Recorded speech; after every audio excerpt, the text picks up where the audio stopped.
In this video, I'm going to share with you 6 business ideas that you can get started with easily and for a relatively low cost that have a high earnings potential that will make you money pretty much from the start of running the business and that you can do anywhere in the world. Let's get right into it. If you're new here, my name is Johnny. I'm originally from the UK, but I've been living and working in Madrid for the past 4 years doing a location independent role, and I'm also very passionate about travel and business. So let's get started with number 1, which is to be a virtual assistant. Now, a virtual assistant kind of does what it says on the tin. You know, you're an assistant to someone, but you're based online. And you could be assisting them with a range of tasks such as organizing their calendar, organizing travel, maybe documentation, organizing files, perhaps even accounting tasks, for example. It'll primarily be administrative heads down work that you'll be doing for someone else. Now, although some experience in a professional role, whether as an assistant or as something else, will probably come in handy, there's probably no real formal qualifications needed for you to be a virtual assistant. Though, of course, experience will help you in this case. And of course, because you're a virtual assistant, you're not fixed to one location, you're not working in the same office every day, as long as you can perhaps be online at the same time as whoever it is you're working for, and you can complete the tasks within their timelines, there's no reason why you can't necessarily travel around the world doing this job. When it comes to how much money you can make as a virtual assistant, as with all of the ideas that we're going to go through, it depends on a lot of factors. It might depend on where you're originally from, where your clients are, what experience you have, what qualifications you have, etc, etc, etc. Nevertheless, for a virtual assistant and for all of the other ideas as well, I have done some research on the internet. I've tried to pull some data together, and of course, with the caveat that the prior factors mentioned can impact this, I'll try and give you a range or some idea of what someone might make doing this job. So in the case of a virtual assistant, perhaps on the lower end of the scale, you might be looking at between $8 to $12 an hour, and this would perhaps be maybe if you're working part-time or doing very simple tasks. In the middle range, and what seems to be the standard rate when looking at jobs across the US, tends to be between $15 and $25 per hour. And then maybe if you're a bit more experienced or you're doing more complicated tasks, then maybe you can find yourself up at around $35 per hour as a virtual assistant. Ultimately, of course, if you're freelancing, then you can set your own rate, you decide what you're paid, but this is what data out there suggests is the going rate for a virtual assistant. The next idea is a great one, I really love it, and that's tutoring. Now, I have experience with a tutor both as a student and as being a tutor myself. I tutored business to a GCSE student back in the UK a long time ago, and I've also done a bit of English tutoring online as well. And being a tutor, you have the opportunity to either work one-on-one with people and give them specific dedicated attention for their needs, or you can do group tutoring, again online, where you have maybe multiple people in a virtual classroom and you're all working together to learn about a particular topic or subject. And there's a whole load of students and people around the world who are looking to learn languages, who maybe need help with maths, with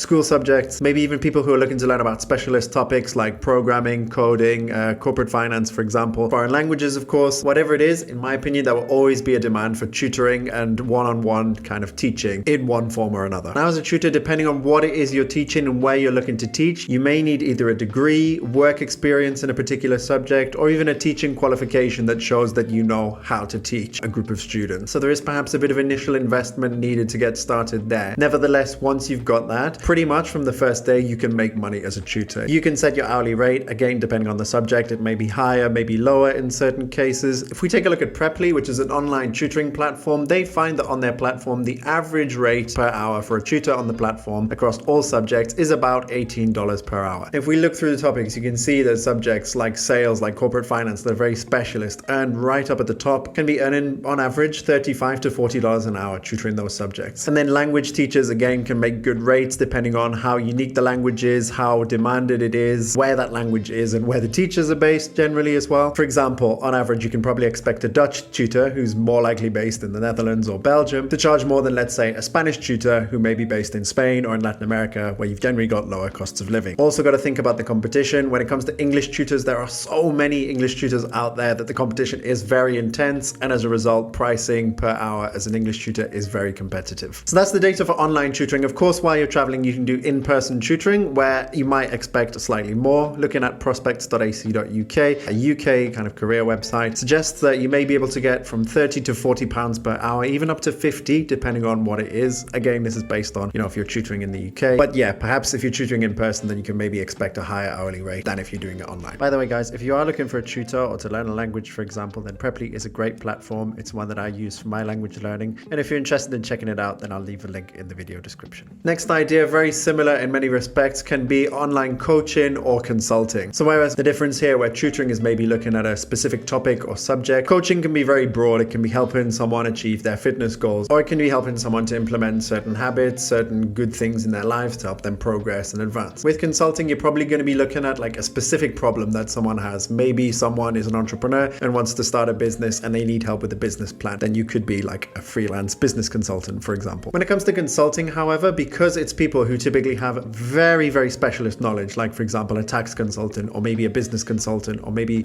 even a legal expert, then people could be looking at paying hundreds of dollars per hour, even thousands for like a consultation with someone of this expert because it is so specialist or because it will bring them great and significant value. If you are one of these people though, then my belief is, you should be able to justify your price. I don't think people should price themselves ridiculously just because they can. I think they should price based on the value they can give to their clients whilst being fair at the same time. Now, the next idea is something that I actually really recently got into thanks to Nicole from Travel to Money, and that's the Amazon influencer program. Now, how this works is if you have a following on social media, doesn't have to be massive, but a few hundred followers here and there, even people are getting approved. And once you've gone through all the approval processes and everything like that, you essentially make videos of products that are sold on Amazon. And once you've made your video, if someone watches your video, clicks through to the product and buys it as a result, or maybe they see it on the product page itself and then buy the product as a result, then you get a commission from the sale. And it is pretty easy to get started. Generally, you need very good video quality. You have to adhere to strict guidelines when you're reviewing products. And then once your videos are up, you're getting clicks and they're getting sales. You can make anywhere from 4% up to 20% commission on a product that's sold on the platform. So if you review a lot of items, you get a lot of clicks through, or you review,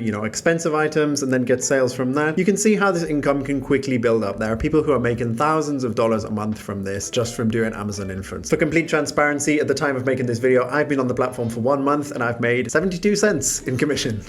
So not quite the mega bucks, but unlike the other ideas that I share in this video, this is one where it maybe does take a little bit more time for the earnings to start coming in and making money. But it is something that nevertheless, you can do as kind of a side activity. And even though, it's probably easier to do from one home base, there's nothing stopping you, buying things around the world that are sold on Amazon, reviewing them and putting the video on, or even, I'm sure there's things that you take with you while you're traveling that you can talk about and put the video on Amazon Influencer Program. If you're interested in joining the Amazon Affiliate Program and you're looking for how to get started, I'll leave a link to a course from my friend Jack in the video description.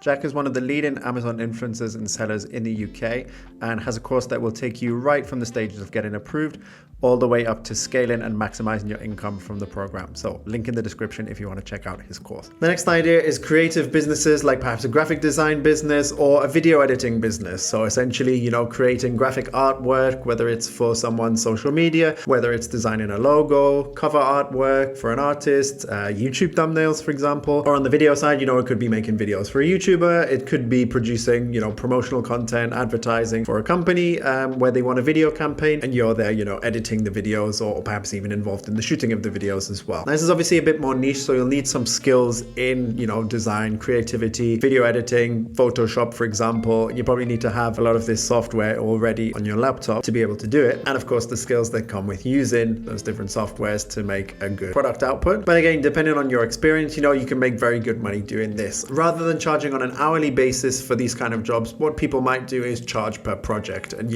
projects, depending on the scale, how big they are, and again, considering your experience, but they can be easily within the thousands of dollars, euros, whatever, when you're doing them. So for an experienced designer or experienced videographer, then of course this can be quite lucrative. And if you build up your portfolio and you do a good job for one client, they can perhaps become a regular client, and then that gives you a nice stable business going forward, which can be really, really good as well. By the way, if you're thinking about starting one of these business ideas and you're wondering where to put yourself out there online, then Fiverr is a really great place to get started. It's a platform where freelancers from around the world can put themselves out there, determine their own rates and services that they offer, and building confidence with potential customers and clients by having a portfolio available and by having reviews available. I myself use it for thumbnail design. I've used it for a social media manager, started using it for a video editor, and I've also used it for web design and drafting of terms and conditions in a legal format. So if you think that might be a good place to get started with your side hustle, your freelance activity, or your business, or if you're looking for freelancers to help you in your business, then be sure to check out the link in the video description. And the last one I want to talk about is programming, coding, web design, data science. All very specialist positions with a lot of technical knowledge involved. These people might be designing a website, as the name suggests. They may be developing an app. They may be developing a store on the web. They may be developing the front end of a customer service platform. They may be developing a software, or they may be taking data and providing analytics to people. Now, of course, as these are very specialist and technical fields, then there are some qualifications involved, whether it's a university degree, whether it's work experience, whether it's particular certificates or professional qualifications